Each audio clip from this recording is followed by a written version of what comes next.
আসসালামু আলাইকুম। নতুন একটা রেসিপিতে সবাইকে স্বাগতম। আশা করি সবাই ভালো আছেন। আমি ভালো আছি আলহামদুলিল্লাহ। সকালের নাস্তায় চিড়ার একটা রেসিপি তৈরি করে দেখাবো। এখানে আমি 400 গ্রাম পরিমাণ লাল চিড়া নিয়েছি। অবশ্য সাদা চিড়া দিয়ে রেসিপিটা তৈরি করা যাবে, তাতে কোনো সমস্যা নেই। আপনাদের যেটা ইচ্ছে ওটা দিয়ে করতে পারবেন। আমি চিড়ার মধ্যে থাকা যেই ধানের ভাঙা অংশ থাকে বা ময়লা থাকে ওগুলো আমি পরিষ্কার করে নিয়েছি। এরপরে চিড়াটাকে আমি 3-4 বার করে ভালো মতো ধুয়ে নিয়েছি যাতে এর মধ্যে কোনো বালি না থাকে। এরপর একটা স্ট্রেনারে নিয়ে পানিটা ঝরাতে দিয়ে দিলাম। আর অবশ্যই পানিটা ঝরিয়ে নিতে হবে। এটাতে একটা পানি ঝরতে থাক, আর এই পাকে আমি বাকি প্রিপারেশনটা করে নিচ্ছি। এখানে চুলায় আমি একটা প্যান বসিয়ে প্যানটা যখন গরম হয়ে যাবে প্যানের মধ্যে আমি দিয়ে দিলাম 1 চা চামচ পরিমাণ ঘি। এটা আমার বাসায় তৈরি ঘি, আর চাইলে আপনারা এখানে বাটারটা ব্যবহার করতে পারবেন, তাতে কোনো সমস্যা নেই। ঘিটা যখন একটু গলে আসবে তখন আমি এখানে 2 টেবিল চামচ পরিমাণ কাজু বাদাম দিয়ে দিব। কাজু বাদাম দিয়ে আমি চুলার আঁচ মিডিয়াম করে দিয়ে আমি এটা 1.5 থেকে 2 মিনিট ভেজে নেব। যখন এরকম একটা কালার চলে আসবে তখন আমি এই কাজু বাদামটাকে একটা বাটিতে তুলে নেব। একই প্যানের মধ্যে আমি 2 চা চামচ পরিমাণ ঘি দিয়ে দিয়েছি, দিয়ে 2টা ডিম ভেঙে নিয়েছি। ডিমের সাথে আমি সামান্য একটু লবণ দিয়ে দিলাম। লবণ দিয়ে ডিমটাকে আমি ঝুরা ঝুরা করে নিব, অর্থাৎ স্ক্রাম্বল এগ যেটাকে বলে ওটা করে নিব। এই যে এরকম করে ভেঙে ভেঙে ঝুরা ঝুরা করে নিব ডিমটাকে। যারা রেসিপিটা দেখতে শুরু করেছেন একটা লাইক দিতে ভুলে গেছেন তারা একটা লাইক দিয়ে পুরো ভিডিওটা জুড়ে আমার সাথে থাকবেন। আর যারা আমার চ্যানেলে নতুন আজকে প্রথম ভিডিও দেখছেন, যদি রেসিপিটা আপনাদের ভালো লাগে তাহলে আমার চ্যানেলটাকে সাবস্ক্রাইব করে পাশে থাকা বেল আইকনটা প্রেস করে দিবেন। ডিমটা আমি ঝুরা ঝুরা করে উঠিয়ে নিয়েছি একটা প্লেটের মধ্যে। এরপরে একই প্যানের মধ্যে আমি 1 চা চামচ পরিমাণ ঘি আর 3 টেবিল চামচ পরিমাণ সয়াবিন তেল দিয়ে দিয়েছি। এরপরে 4 কোষ রসুন একেবারে মিহি কুচি করে নিয়েছি, ওটা দিয়ে দিলাম। আর ফ্রোজেন গাজর কিউব করে রাখা ছিল ওটা আমি দিয়ে দিলাম 3 টেবিল চামচের মতো। 3টা কাঁচামরিচ কুচি করে নিয়েছি, ওটাও দিয়ে দিয়েছি। আর একটা পেঁয়াজ কুচি দিয়ে দিলাম। দিয়ে সব কিছু একসাথে ভেজে নিব, অর্থাৎ গাজরটা সেদ্ধ হয়ে আসা পর্যন্ত আমি ভেজে নিব।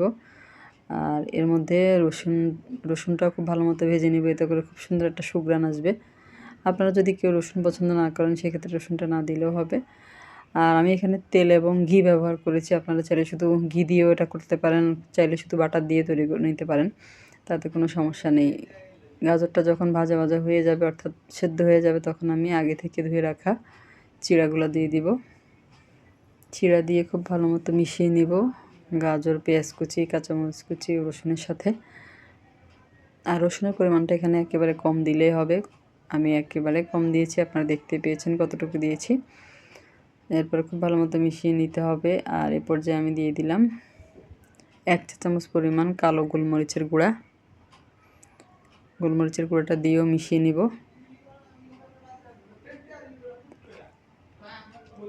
মিশিয়ে নিয়ে আমি এটা আরও 2 থেকে 3 মিনিট মিডিয়াম লো আঁচে রান্না করে নিয়েছি।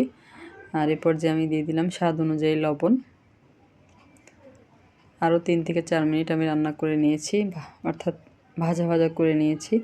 এই পর্যায়ে আমি আগে থেকে যে ডিমটা ঝুরা করে রেখেছিলাম ওটা দিয়ে দিলাম। যে কাজু বাদামটা ভেজে রেখেছিলাম ওটাও দিয়ে দিলাম। দিয়ে সব কিছু একসাথে খুব ভালো মতো মিশিয়ে নিব।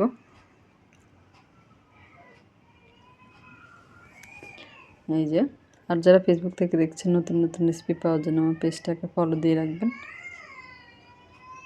আর এ পর্যায়ে আমি দিয়ে দিব রাঁধুনি স্বাদ মিশানি যে মশলাটা পাওয়া যায় ওখান থেকে 1.5 থেকে 2 চা চামচের মতো হবে দিয়ে দিয়েছি। আপনারা চাইলে এখানে ম্যাগি যে মশলাটা পাওয়া যায় ওটাও দিতে পারেন, আর না দিলেও হবে, এমনি করেও কিন্তু এটা খেতে ভালো লাগবে। খুব ভালো মতো মিশিয়ে নিব সব কিছু একসাথে। আর এটা কিন্তু সকালের নাস্তার জন্য একটা পারফেক্ট রেসিপি। আমি কিন্তু এটা সকালের নাস্তার জন্যই তৈরি করেছিলাম।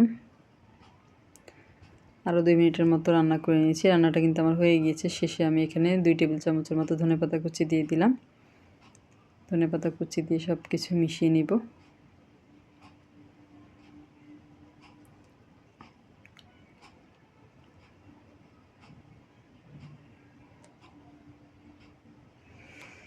তৈরি হয়ে গেল আমার চিড়ার ফ্রাইড রাইস।